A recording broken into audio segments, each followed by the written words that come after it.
after we have a good lower half setup, we're balanced and we're powerful, we got to get the hands to grip the bat the right way and get in the proper bat position. This is where I see a ton of guys coached poorly or just inconsistent. One, when we're gripping the bat, you've maybe heard knocking knuckles. What that means is we want to try to line up the knuckles we'd use to knock on a door on the bat. I find it's actually really awkward to line them up exactly. But let's work on getting those knuckles basically lined up instead of those knuckles. Let's look at the difference.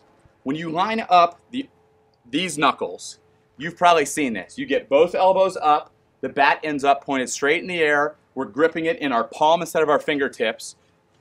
This looks pretty common in Little League, doesn't it? This is death for hitters. It is almost impossible to hit a ball hard from this position. All I have to do to start getting in the right position is let's just rotate the bat in my hand until my knocking knuckles are lined up.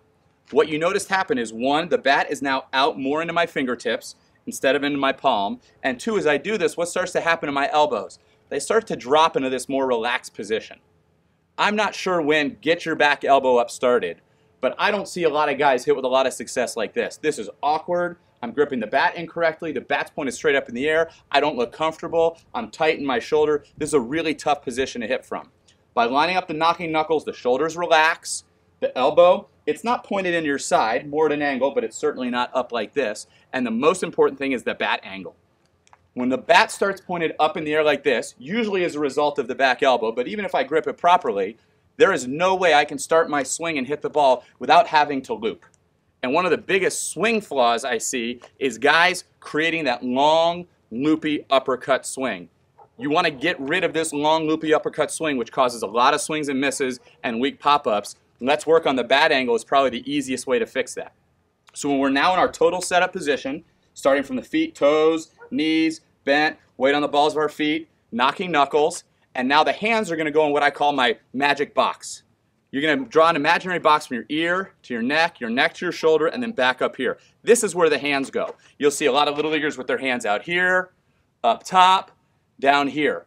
The swing does not start from any of these positions. No matter how athletic your son is, no matter how fast his hands are, no matter how great his coordination is, we are never going to hit the ball as hard as we can from these positions. So let's get the hands in this secret box right in here, sort of off our shoulder, near our cheek, near our ear. Another fun way to remind your son how to do this is if he's got a batting helmet on, he should almost be able to stick his finger into the ear of his batting helmet. Not exactly, they're going to have some fun with that, but that's impossible to do from here, or from out there, or down there. So now we're up here, and this is a pretty good spot. Let's talk about the angle.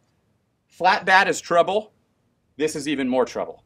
Right? This is going to cause that long, loopy swing. This is going to create a host of problems too as we have to get our hands back to where we want them. So let's get the bat pointed, the way I like to think about it, is behind us. Somewhere behind us. Every kid's going to be a little bit different. Every bat angle is going to be a little bit different. But let's avoid the bat pointed up in the air, and let's avoid the bat pointed down. So when we put it all together, we've got the good stance. The hands are up in the secret box. The bat's pointed behind us. We're relaxed. We're not tucked in here. We don't have our elbows out. And now we're in a position where we're set up, our stance is solid, and we're ready to begin the load and start the swing.